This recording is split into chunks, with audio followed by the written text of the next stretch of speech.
I guess one of the crucial questions is, if you believe your employer has acted unlawfully, what can you do about it? Well, the first thing obviously is go get advice from someone who knows what they're talking about.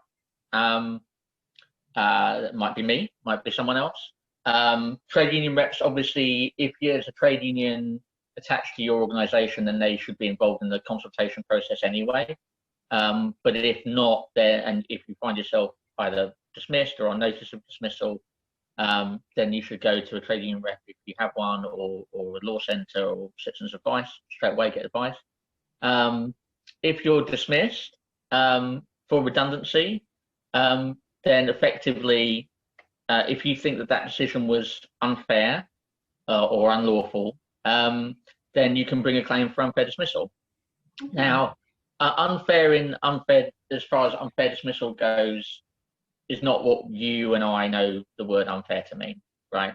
So it's a much higher bar to clear than, was my dismissal just unfair? Mm-hmm. The tribunal, when they look at, I'm not going to go into all the tests, but the tribunal basically will not be taking the decision again. So they will not be looking at your case and going, oh, this was a bit harsh. I would not have made this person redundant. I would have made the other person redundant. And therefore, your unfair dismissal claim is successful. Your employer is given quite a lot of latitude as long as it acts reasonably. Now, one of the things that will point towards it acting unreasonably is if they don't follow the process that we talked about earlier. But if they can show that it was a decision that was effectively open to them to take, that it's an action that, you effectively have to show that no reasonable employer, based on what they knew at the time or should have known at the time, could have made. And that's quite a high bar. And I think a lot of people bring unfair dismissal claims because effectively they don't agree with the decision. And that's fine. I mean, that doesn't mean it's not unfair just because you disagree with the decision, but you should always get advice before you bring that claim. And the other reason you should always get advice is that there are other claims you could bring alongside the unfair dismissal claims. Okay, and what would those claims be? Well, it depends. So, for example, if you're dismissed without the proper notice, you could bring what we call the wrongful dismissal claim. So when you're dismissed for redundancy, you should be dismissed with notice. And the statutory minimum notice is the same as your statutory minimum redundancy pay, effectively. So, but without the age factored in. So if you've been somewhere for 5 complete years, it's 5 weeks. 10 complete years, it's 10 weeks. It's 1 week per complete year served.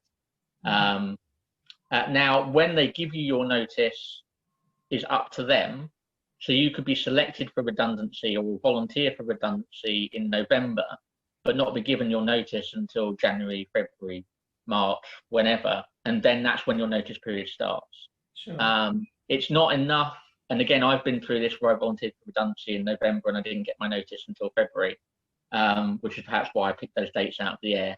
But it's not enough for your employer to say, yes, we accept you for redundancy, and then treat that as your notice, and then give you effectively no notice 10 weeks later. They have to give you that notice in writing, preferably. So if they don't do that, and they don't pay you in lieu of notice, so there's no part of your contract that allows them to do that, or you don't accept pay in lieu of notice, then you can bring a claim for what we call wrongful dismissal, which effectively is a failure to pay notice pay. And that's a contractual claim, and is not to be confused, unfortunately, with unfair dismissal. People do get those terms mixed up. It doesn't matter too much if you mislabel an unfair dismissal claim as a wrongful dismissal claim. As long as you set the facts out, the tribunal will realise that you've mislabeled it, and the tribunals are pretty reasonable and realistic about people's knowledge about claims. So wrongful dismissal is one. Obviously, if you're dismissed and the employer, say you think there was a redundancy situation, but your employer dismisses you for some other reason, or states they're dismissing you from some other reason, then you could bring a claim for your redundancy payment, like we talked about.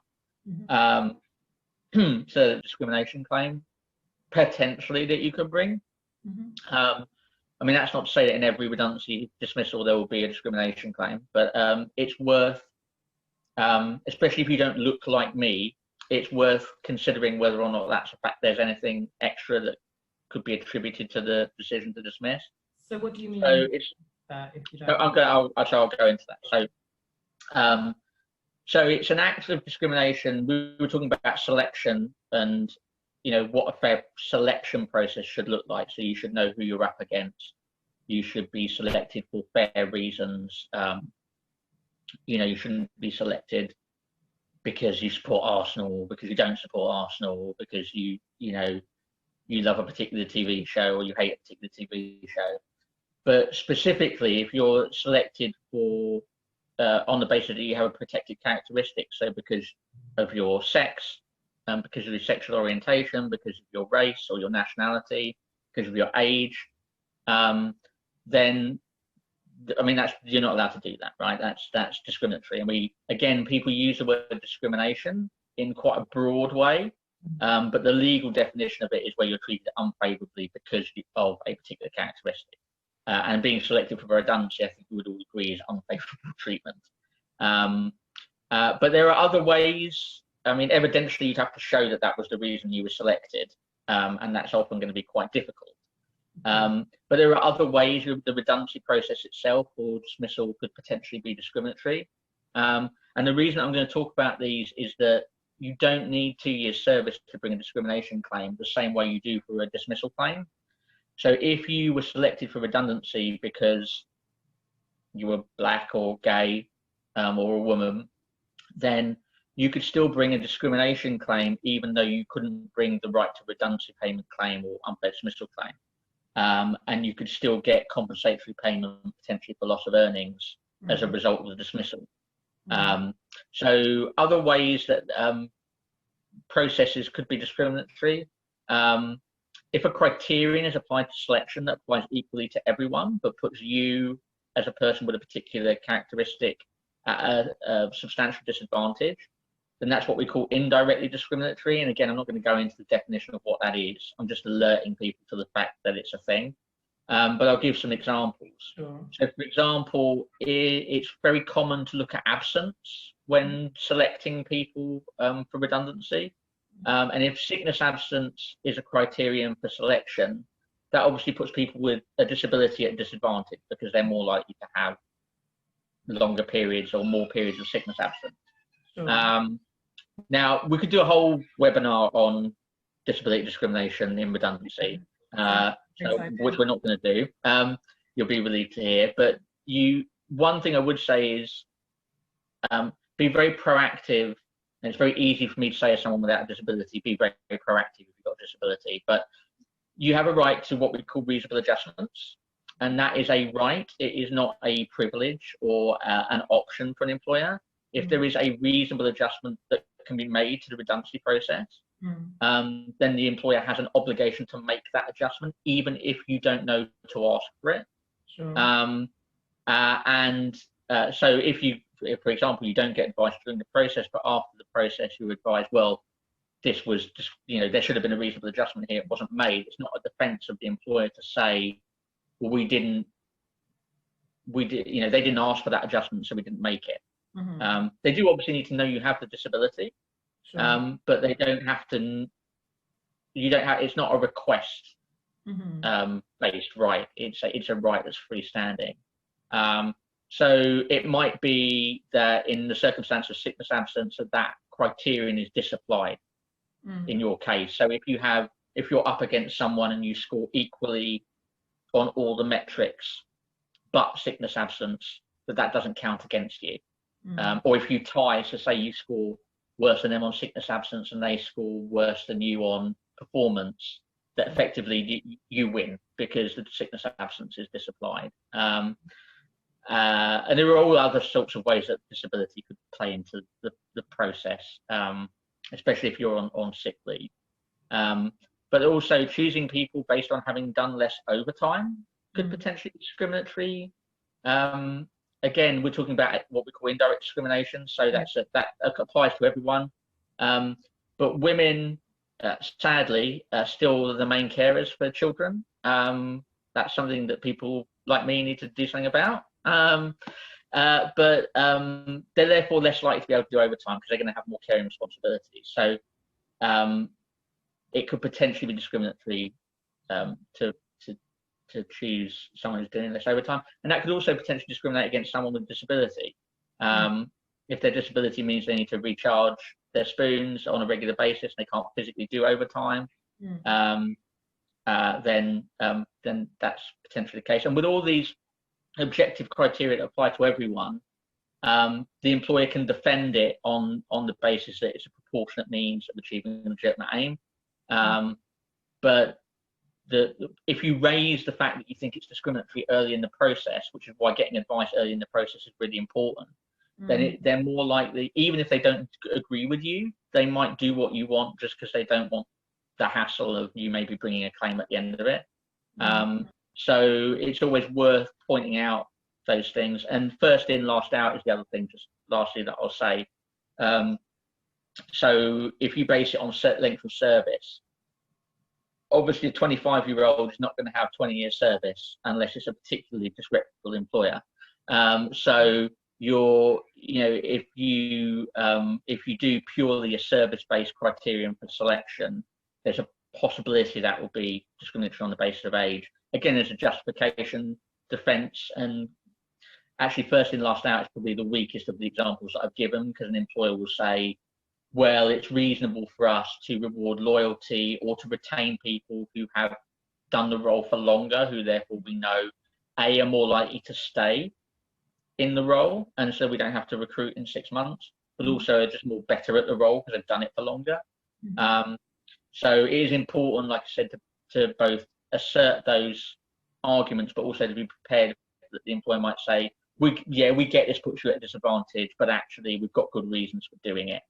But that is a defense. So once you've established that you're at a disadvantage at the tribunal, it's for them to prove their defense effectively. So it has to be an actual good reason, and it has to be, like I said, proportionate. I'll give you a good example actually. There was someone. I'll change the scenario, but so let's say, for example, you work in a chemist's. I say here in Tower Hamlets, that's where Toynbee is, that's where I am at the moment.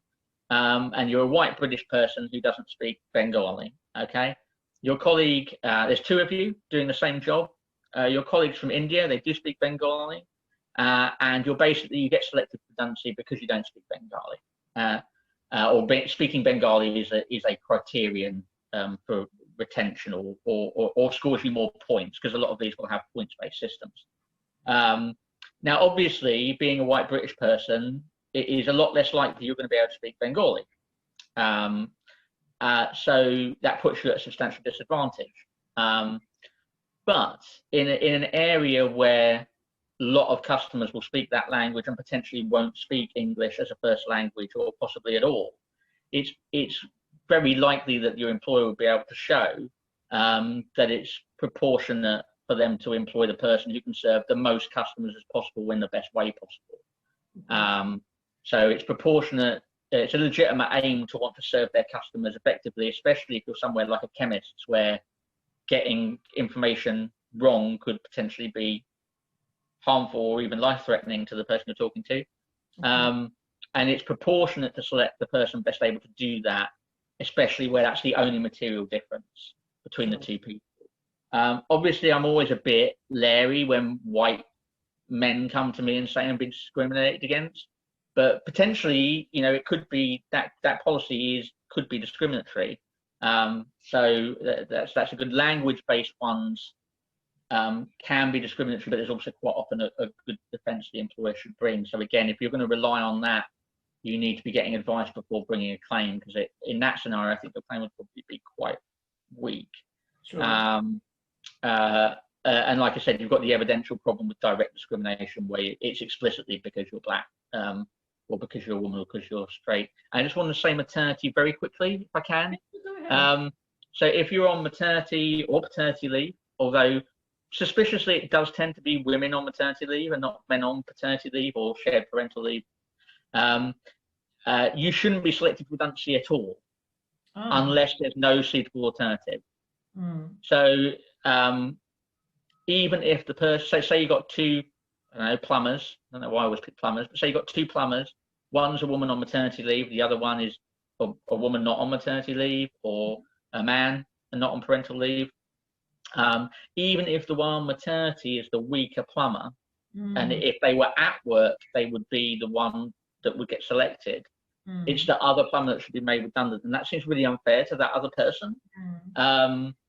But again, it's to recognise there's a policy objective there, which is to recognise that when you can't participate in the process the same way when you're on maternity. And obviously things like if you look at performance over the last 6 months, the person on maternity is not going to have any performance over the last 6 months. So there are policy objectives there, and it's just to recognise that women, when they have a baby, like, they need protection from situations like this. So to go back to the secretary receptionist example I gave earlier, so when you're talking about a reduction, let's say you don't want to get rid of the other people because you're the weakest secretary, so you're the one that would be selected, but you still got that receptionist who you've always wanted to get rid of, who's no good at their job.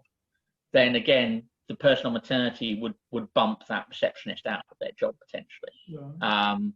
Or you could offer one of the other secretaries that receptionist job, so you keep your role. And it's the same for the checkout kiosk example I gave earlier as well. You having a new baby might mean you don't want the new role that's being offered, but there are still some people doing your current role, so you should be offered the current role that you've got, or to stay in post. And just throughout the process, whilst you're on maternity, you should be informed as any other employee would be informed. And that sounds a bit counterintuitive, because obviously normally the practice is to leave you alone as much as possible when you're on maternity leave. But this is one of those rare scenarios where the woman wants, or the man on paternity parental leave wants to be involved because they want to keep their job. But the employer kind of might think it's in their best interests, and you get this a lot with sickness absence as well. They might say, well, we won't involve them too much. We don't want to stress them out. We don't want to interfere with their leave. They're supposed to be on leave. They're supposed to be not working. But really, that's the one example where you need to interfere with the employee and let them know what's going on, and give them a chance to be involved. If only because that employee on maternity pay might go, well, actually, I really like being, and I had a case like this last summer. I actually really like staying at home, and I don't actually want to go back to work. So actually, I quite like to be selected for redundancy. Thank you very much. So if you don't know you have the right not to be selected, and your employer doesn't communicate that to you, you might end up staying in a job you don't want to stay in and missing out on a good redundancy payment because your employer's actually trying to do the right thing.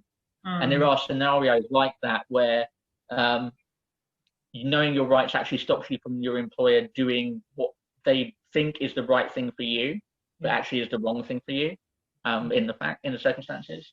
So those are the main sort of types of claims you could bring. Obviously, there are the general claims of when any employment ends, of if you've got wages outstanding that aren't paid, if you haven't been paid up for any outstanding untaken holiday pay. But normally, quite often, what will happen is if you've got a long period of notice, is your employer will require you to take your outstanding leave in that period, and they're entitled to do that. I mean, generally, an employer can tell you when to take your leave. I probably shouldn't be telling my bosses. But an employer can tell you when to take your leave, the same way that teachers have to take their annual leave in that 6-week summer holiday. So the employer is perfectly legitimate. If say the work is going instantaneously, they've lost the contract, but they have to give you a minimum notice period. It's perfectly legitimate for them to say, well, we've got no work for you, so take your last 2 weeks holiday. Sure. And then you won't get that. You're someone like me who kind of tends to save up that holiday on the off chance that they get the sack or they leave their job and they think, oh, it's a nice little pot of money to go when I leave. Don't rely on that pot of money being there. Your notice pay and your redundancy pay is your only guarantee. Sure. I should just say one thing about, because this actually was something that I spoke with a client just on Monday about time limits and redundancy. I had a client on Monday who thought they were out of time because they'd been told that they were redundant on a particular date, but they were on a long notice period. And they thought they were out of time, and they hadn't actually been dismissed yet. They were, the way that their job was working just meant that they, for some reason, they were still on notice. And no, if you're bringing an unfair dismissal claim, you can't even bring it until you're actually dismissed, until your dismissal takes effect, so until your employment ends. Because up until that point, your employer could change their mind. Or they could dismiss you for some other reason, and I won't go into it now, but if you commit gross misconduct whilst, even after you're selected for redundancy, in some circumstances you could be dismissed without notice and without your redundancy payment because you're being dismissed for another reason, for conduct, not redundancy. So those are the general things. Obviously there are other claims that could come up. I'm not going to talk about TP redundancy related dismissals, that's complicated. See a lawyer about that. Always, but yeah, those are the types of claims. And generally, like I said, you've got 3 months from the date of the incident you're talking about. So with dismissal, it would be the date of dismissal. But it might, again, with time limits are concerned, get advice, because when someone's dismissed for redundancy and there's discrimination throughout the process or at stages in the process, it might be that the dismissal itself is therefore discriminatory, but it might be that those individual acts back in the past are separate acts of discrimination with their own timelines. So it might be that putting you in the pool that's at risk is discriminatory for some reason, but actually selecting you after that isn't discriminatory. Sure. So don't presume that all your claims have the same 3-month timeline that all end on the same day. And within those 3 months, you have to do a process called early conciliation, which is a mediation process for that ACAS. That's a legal prerequisite. That can take a day, it can take 4 weeks, and how that affects your 3-month deadline isn't actually complicated, but sounds complicated when you explain it, so I won't. But you will always have at least 1 month from the date that ACAS process finishes to bring a claim. But what ACAS normally tell you is that you have a month. So you could have 2, so you could go to ACAS the day after you're dismissed. Conciliation could last a week. And then ACAS say, oh, you've got a month to bring a claim. Well, you don't actually, you've still got your normal 3 months plus that extra week to bring the claim. But if you bring a claim the day before your deadline, if you go to ACAS the day before your deadline runs out, when the ACAS process finishes, you don't have a day left to bring your claim, you then have a month. So again, time limits can be complicated, get advice, but if, particularly for the dismissal, it's very hard to get a claim in out of time unless you can show a very good reason why it was practical for you to bring a claim. So bad advice. If you come and see me and I give you terrible advice about your time limits, or terrible advice that you don't have a claim, then you find out that you do have a claim. That doesn't allow you to bring a claim out of time. It allows you to bring a claim against me, which I'd rather you don't do, but it doesn't allow you to bring a claim out of time. It has to be something like you were very sick, or you didn't know the facts that related to the scenario. With discrimination, there's a bit more latitude, but the advice is still bring a claim within 3 months. So just in your experience, what is considered to be a good reason to bring a claim out of time? Okay, so for dismissal, so there's different tests for dismissal and other kinds of claim. For dismissal, the test is, was it reasonably practicable? Now, that's a scenario of the law using a word that is more complicated than the real word. So was it reasonably practical for you to have brought a claim in time? And they will also consider how out of time you are. Now, being out of time is a bit like, so sorry, for that, they won't consider how out of time you are. With discrimination, they will factor in how out of time you are. But for whether or not it's reasonably practicable for you to have brought a claim, they're looking more at why you didn't bring the claim rather than, so they won't look at merits, and they won't look at too much at time limits, or how far outside the time limit you are. But for unfair dismissal, out of time, I mean, you're always looking at, when you're out of time, at looking at extending time. but particularly for unfair dismissal claims, it's very much like pregnancy. You either are pregnant or you're not pregnant. There is no a little bit pregnant, and there is no you're either out of time or you're not out of time. All you're asking to do is asking the tribunal to extend time, and because there's a legal requirement of the reasonably practicable test, the tribunal literally doesn't have jurisdiction to hear your claim if it's out of time.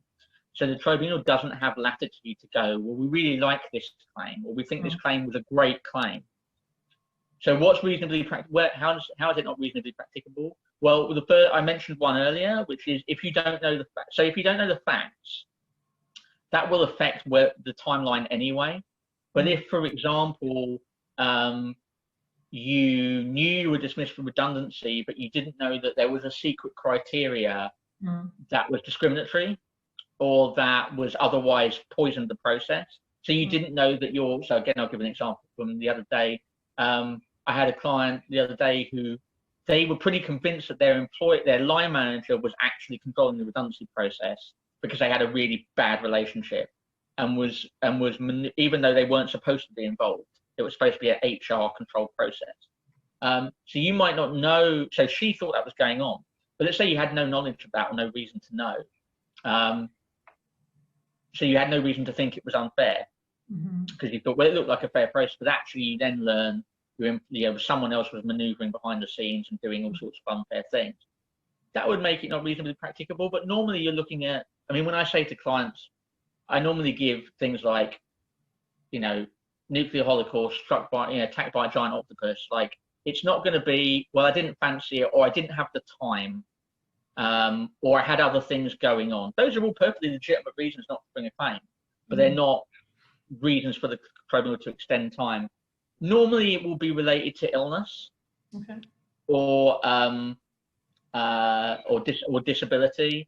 So, for example, normally you're looking at claims that are marginally out of time, because the more out of time they are, the more you're going to have to show why it wasn't practical for you to have brought the claim. But for example, I had one of my very early cases was a lady who had a brain tumor, where she basically didn't know who she was or anything for about 18 months. And as you know, Jasmine, I have a lot of knowledge in that particular area. But this was before that, and she wanted to bring a claim a year out of time. And that claim was accepted. Fortunately, I advised her to bring the claim because it was a good claim. She'd basically been dismissed when she didn't have the capacity to understand she was being dismissed or know who her employer was. She literally didn't know what day it was most days. And the tribunal decided quite rightly that it wasn't reasonably practicable for her to bring a claim when she physically couldn't even dress or wash herself. So it will normally be disability or health related, but it can be any reason, providing you can show that it was something that reasonably prevented you from bringing the claim. One thing it won't be is if you've got a bad employer and they're messing you around. So let's say, for example, you appeal your dismissal internally, which you should always do, especially if you want your job back. And they drag out that appeal process so that it lasts longer than 3 months, which it never should do. But let's say they do that. Then that is not, you still know the facts that apply to your dismissal to bring the claim. So it is not a good excuse to say, well, I thought I might get my job back, or I was giving the employer the chance to remedy the situation. That it was, as long as it was practicable for you to bring the claim, so you had the knowledge to bring the claim, and there was no actual impediment to you bringing the claim. That's all it is. So beware of employers that drag grievance processes out or appeal processes out, or try and negotiate a settlement with you before you brought a claim outside of that ACAS process I was talking about. Because all of those things are things that will make you suddenly realise, oh, I've not brought a claim. And one other thing about I realise I'm talking more about what's not a good excuse, basically, but that tends to be where people fall down, because they think they've got a good excuse. What was I going to say? Mine's gone totally blank there, sorry. Take your time. I had a really good example, but I've totally forgotten it. Anyway, but it tends to be more focused on, if you think you've got a good excuse, you probably don't. Sure. So try and bring your claim within the 3 months. And that's where the ACAS process actually is really helpful. Yeah. Because while you're in that ACAS conciliation process, time is frozen effectively. So that process can last 4 weeks. And ACAS will keep it open effectively for those 4 weeks if you want them to. If there's a chance of getting a settlement at the end of that 4 weeks, it can last longer, but normally it is the 4 weeks. So if you know you're going to struggle to get advice or to bring I've just thought of what that other example was. I'll come back to that in a second. Let me write it down. But if you you want to bring a claim, you're worried that you don't have the right skills, legal, linguistic, whatever, you don't have the time to bring a claim because you're job hunting, which you should be, because that will affect your compensation later on if you're not job hunting. Sure. Then you can use that conciliation period to basically buy yourself some time. So the employer might come back to you on day 2 and say, not interested in negotiating. And you can say to ACAS, well, they might change their mind. Can you keep the conciliation process open for the 4 weeks? Yeah. And so you can use that time to get that advice or to prepare something. Because particularly for our organisation, we are always in a much better place to help you with claim forms. If you have a claim form drafted, we're not going to, a lot of places won't be able to draft a claim form from scratch, but if you bring them one that you've drafted, they might say, oh, that's terrible, no, you need to do this, or that's actually really good, but maybe you could do this. And I just want to go back to the example that I just remembered before I forget it again. Ignorance of the law is quite often not an excuse where the reasonably practicable test comes in. So, and I see this a lot, and I saw this with a fairly recent case. The law on unfair dismissal is not complicated, and the right to bring an unfair dismissal claim is pretty well known. And if you Google, I've been unfairly dismissed, what can I do? The government website and Citizens Advice and various other places and videos like this exist that tell you what to do and that you have a right and that you have a short time limit. Tribunals are pretty harsh on that front, unless you can show there's maybe you have a learning disability or there's some genuine reason why you could not just Google it. Tribunals will pretty much expect you to Google it. And if you do Google, can I bring an unfair dismissal claim, the 3 months, I can't think of a website that will give you the basics on unfair dismissal that doesn't tell you you've got a short time limit because it's so short. With discrimination, the test is whether or not it's just and equitable to extend time. So that test is more friendly. Sure. So they will look at whether or not your claim is very weak or very strong, for example. So if your claim is obviously really weak, that might affect whether or not it's just and equitable. But the other thing I would say is and they'll also look at the time factor of the delay, why it's been that long will also be a factor. So again, like to give that the example of the lady that I gave, the fact that within her regaining capacity to think and to act and to bring a claim, she brought a claim within about 6 weeks. If she'd waited another 6 months, then it might not have been just and equitable to extend time. Sure. And the other reason why time is a factor there is that just and equitable test kind of cuts both ways.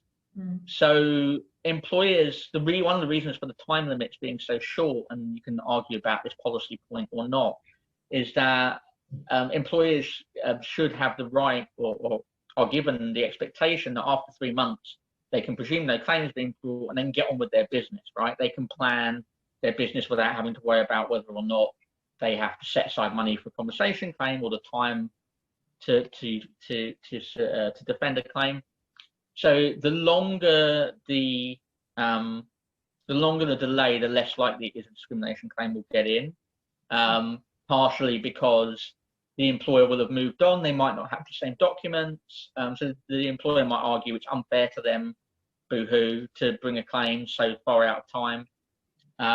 The tribunal will look at a lot more circumstances there than the reasonably practicable test. So they might, I mean, they probably won't give it a lot of weight, but if you've got 5 kids and you needed to get a job new really quickly, and that's where your focus was, but as soon as you got that new job, you then brought a claim really quickly, they might consider that. The discrimination claims are ones where you can definitely try and, tug on the tribunal's heartstrings a bit more than the reasonably practicable test. And what I should say just quickly is that the fact of there being 2 different tests is that you could bring your unfair dismissal claim, your discrimination claim, or you could bring a discrimination claim for the dismissal alongside the unfair dismissal claim. So you could bring an unfair dismissal claim saying that the dismissal was legally unfair, so substantively and procedurally unfair, and one that no reasonable employer could make. But you could also say, and it was unfair because it was discriminatory.